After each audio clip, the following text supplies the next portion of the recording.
Bonjour tout le monde, ça me fait plaisir d'être avec vous ce matin. Nous allons passer une dizaine de minutes ensemble. Je vais vous faire une petite présentation sur qu'est-ce que la gouvernance et c'est au bénéfice des centres de services scolaires de la Montérégie. Alors, voici quelques petites indications sur qui je suis. Je suis Lisanne Dosti, je suis présidente d'un cabinet spécialisé en gouvernance qui s'appelle ISA Légal. J'ai presque de 30 ans d'expérience comme avocate et je suis aussi administratrice de société depuis plus de 25 ans. Alors, ma spécialité, gouvernance d'entreprise, je suis comme tombée là-dedans il y a une trentaine d'années à titre d'avocate, secrétaire corporative et je suis avec vous pour vous parler de qu'est-ce que la gouvernance. J'enseigne aussi au Collège des administrateurs de la société qui est à l'Université Laval et je suis l'auteur de 2 livres sur la gouvernance, comment démystifier la gouvernance. Survol de ce qu'on parcourt ce matin ensemble. Alors, l'intention de la nouvelle loi sur la création des centres de services scolaires qui a été instaurée par le ministère de l'Éducation du Québec. Pourquoi on voudrait siéger à un conseil d'administration? Qu'est-ce que vous pensez que vous pourriez amener au conseil d'administration du centre scolaire? Et quel est le rôle d'un conseil, responsabilité et quelques conditions gagnantes? Alors, je fais un petit rappel sur qu'est-ce que l'intention du ministère de l'Éducation sur la modernisation de la gouvernance scolaire. Alors, un des points principaux, c'est de dépolitiser l'ensemble de cette machine. Aussi de rapprocher la prise des décisions par les personnes qui côtoient les élèves au quotidien et qui les connaissent très bien. Renforcer le rôle des parents dans la réussite éducative des élèves, mettre davantage à profit l'expertise du personnel et s'assurer de préserver l'implication de la communauté. Alors, c'était l'intention de la nouvelle loi sur la modernisation de la gouvernance scolaire. Alors, en quelques mots, si je vous résume, qu'est-ce que c'est la gouvernance? C'est l'ensemble des règles que l'on choisit de se donner pour améliorer les décisions, mais surtout le processus décisionnel. Alors, comment, dans ce nouveau groupe d'administrateurs, vous allez être appelés à réfléchir, à discuter et à prendre des décisions pour le centre scolaire? Alors, une autre façon de parler aussi de la gouvernance, c'est les méthodes qui vont vous permettre d'assurer la pérennité de l'organisation. Veillez à ce que l'organisation réalise sa mission avec efficacité et efficience. Bien utiliser les ressources humaines, les ressources matérielles, les ressources financières. Tout ça avec indépendance, transparence et dans le respect des lois. En d'autres mots, on pourrait dire que la saine gouvernance, c'est de s'assurer d'être le gardien de la bonne gestion de chacun des centres. On dit en québécois, les conseils d'administration, les administrateurs vont challenger la direction et poser des questions tout en ne remettant pas tout ce qui a été fait en question. Et évidemment, vont assurer une certaine vigie sur les meilleures pratiques en matière de gouvernance. Et ce qu'on veut surtout, c'est avoir une valeur ajoutée que les nouveaux membres de conseil d'administration vont pouvoir apporter. On pourrait se demander pourquoi quelqu'un voudrait décider de joindre un CA. Alors, il y a les pas bonnes raisons qui seraient assurément de vouloir avoir une grosse rémunération, ce qui ne sera pas le cas parce qu'il va y avoir des petits jetons de présence qui vont être relativement modestes. On ne voudrait pas que quelqu'un souhaite joindre un conseil d'administration seulement pour ajouter à son CV qu'il siège à un CA. Parce que quelqu'un lui aurait gentiment suggéré qu'il devrait ou qu'elle devrait se présenter. Alors, et on ne veut surtout pas avoir des gens qui sont là pour leur propre mission, parce qu'un des rôles du conseil d'administration, c'est d'être là pour l'ensemble des gens qui bénéficieront des services des centres. Alors, ce qu'on veut, c'est que les gens soient là pour la cause, pour l'impact. Participer à quelque chose qui est plus grand que soi. Participer particulièrement à la réalisation du plan de la réussite des élèves. Et évidemment, quand on joint un conseil d'administration, on va donner beaucoup, mais on va habituellement en retirer plus grand, c'est-à-dire qu'on va apprendre, on va partager, on va découvrir des nouveaux collègues qui vont nous permettre d'encore plus de mieux contribuer à la mission de l'organisation. Dans sa sagesse, le ministère de l'Éducation a souhaité avoir une gouvernance qui est plus contemporaine que ce qu'on avait il y a quelques années. Alors, on parle d'un renouveau dans une continuité, mais avec une nouvelle façon de fonctionner pour être encore plus performant et pour se rapprocher notamment de la communauté.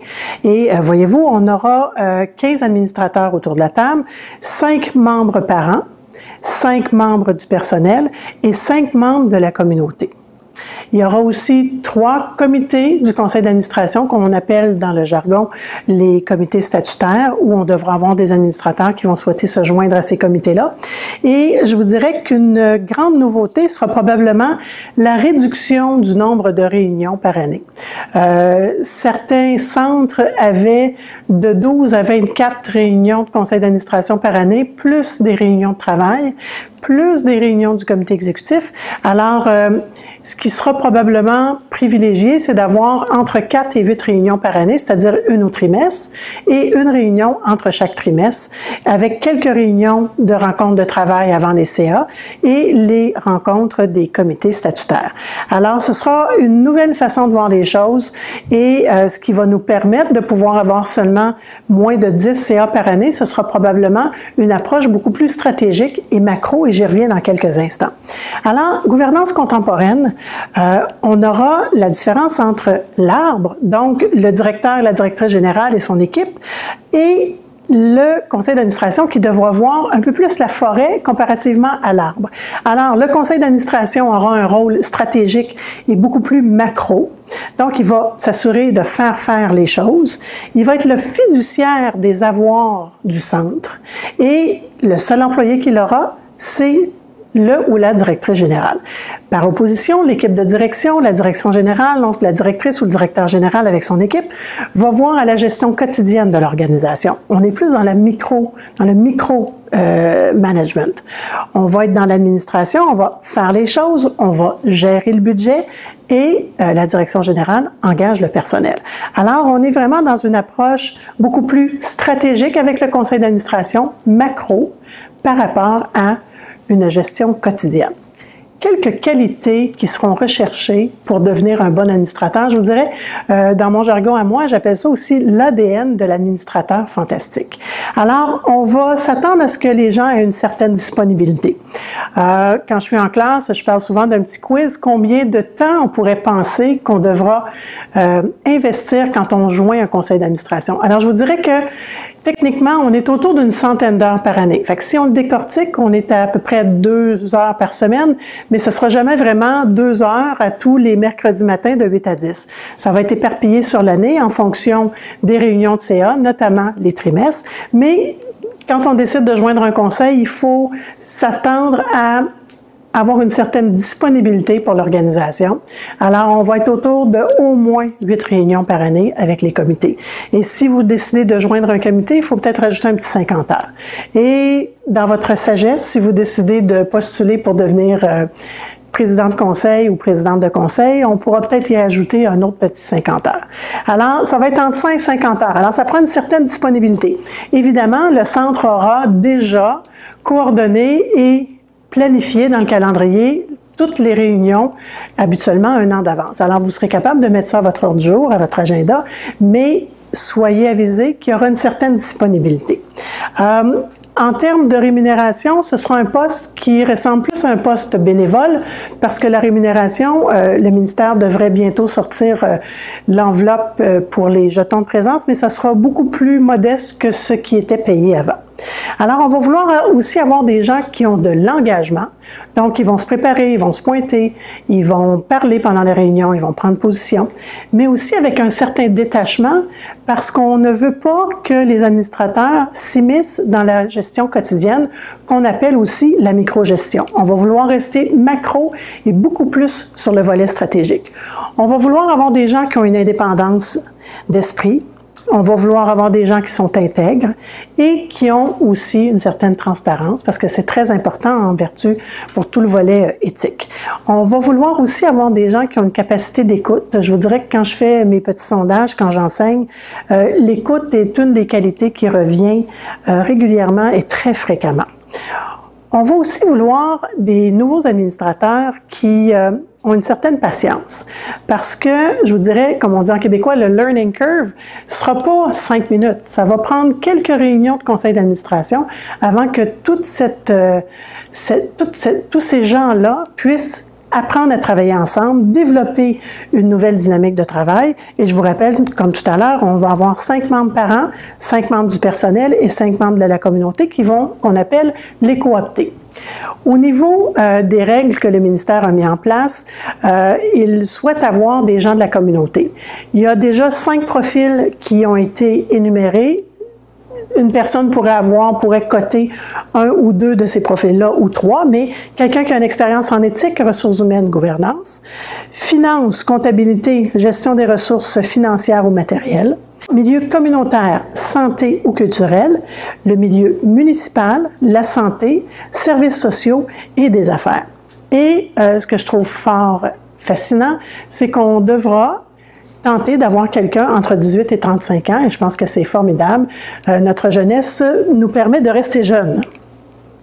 En termes de qualité, une troisième diapo pour vous, diversité, complémentarité. Alors, on va avoir un mélange de savoir et d'expertise, de savoir-faire et d'expérience, et on va avoir aussi tout le volet savoir-être qui va, je l'espère, colorer vos réunions de conseil d'administration de la bonne couleur, alors avec une attitude positive. Puis je vous dirais que la dernière qualité, mais non la moindre, c'est d'avoir des gens qui vont être passionnés et qui vont être là vraiment pour les vraies raisons, c'est-à-dire la réalisation du plan de persévérance vers la réussite des étudiants. Alors, quelques diapos sur vos devoirs à titre de futur potentiel administrateur. Je vous fais la lecture de l'article 122 sur la loi canadienne des sociétés parce que ça résume très bien et c'est le penchant aussi pour le Québec, c'est la même chose. Alors, les administrateurs et les dirigeants doivent, dans l'exercice de leurs fonctions, agir avec intégrité, bonne foi, au mieux des intérêts de l'organisation.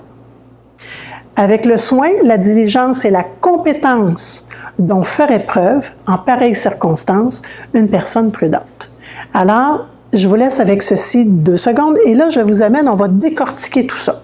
Alors, techniquement, on a 5 facettes à ne pas oublier quand on devient administrateur, dans nos rôles et responsabilités ou nos devoirs. On doit avoir un devoir de fiduciaire, c'est-à-dire d'agir dans le meilleur intérêt de l'organisation et non dans nos intérêts personnels. On doit avoir un devoir de loyauté, c'est-à-dire qu'on ne doit pas se mettre en conflit d'intérêts ou en apparence de conflit d'intérêts. Si jamais c'est le cas, on devra le déclarer, sortir de la salle et ne pas voter. On va devoir avoir un devoir d'honnêteté ou d'intégrité, si vous voulez. Alors, respecter la confiance qu'on nous a offerte en nous nommant comme administrateur et gérer les actifs de l'organisation en fonction des biens de l'organisation. Devoir de confidentialité. Vous allez, dans votre mandat d'administrateur, recevoir de l'information confidentielle que vous devrez garder confidentielle. Alors ça inclut parfois, et je comprends que les séances sont devant public, mais il y aura des volets de certains dossiers qui devront être gardés confidentiels. Et, dernier item, mais non le moindre, devoir de bonne foi, c'est-à-dire d'agir de bonne foi à titre d'administrateur. Le devoir d'administrateur, rappelez-vous qu'après avoir respecté toutes ces 5 facettes-là, l'administrateur est là aussi pour décider. Alors, il devra bien se préparer, prendre le temps. Je vous parlais tout à l'heure d'une centaine d'heures. Ça ne veut pas dire que vous allez être une centaine d'heures en réunion, mais vous allez devoir vous préparer lorsque vous aurez reçu l'information de la direction. Alors, se préparer, vous allez discuter entre vous, entre administrateurs, vous allez analyser les dossiers, vous allez questionner, mais en bout de piste, une des obligations de l'administrateur, c'est de décider. Et la façon dont un conseil d'administration décide, c'est par voie de résolution où les gens votent. Alors, quelques conditions de succès pour relever ce défi avec brio. Ça va vous demander une préparation impeccable, ce qui veut dire aussi que les rapports de la direction générale vont avoir été envoyés quelques jours avant, vous allez être capable d'en prendre connaissance, mais vous allez devoir vous préparer. Lecture des rapports, maîtrise des dossiers, de l'organisation et évidemment du plan d'engagement vers la réussite. Alors, votre direction générale de chacun des centres devra vous rendre compte, donc vous faire des rapports que vous devrez consulter. Quelques autres conditions de succès: bonne organisation, planification des travaux, conseil d'administration, comité.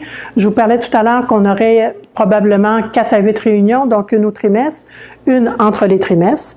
Et votre direction aura, je vous le suggère fortement, déjà identifier les dates dans le calendrier où les réunions auront lieu. Comme ça, vous serez capable de pouvoir vous libérer pour ces réunions-là. Et évidemment, le leadership du président du conseil sera très important. Ce sera quelqu'un qui sera choisi parmi les 5 parents. Et ce qu'on attend souvent d'un bon président de conseil avec du leadership, c'est une main de fer dans un gant de velours. Alors, si je résumais, je vous dirais que la chose à ne pas oublier, c'est que la responsabilité, elle est personnelle. Elle n'est pas de représenter un groupe qui vous aurait désigné. Alors, l'administrateur désigné n'arrive pas avec une commande d'un groupe, mais vraiment pour responsabilité personnelle, pour s'assurer qu'il représente l'ensemble des élèves pour cette réussite, et non pas un groupe spécifique.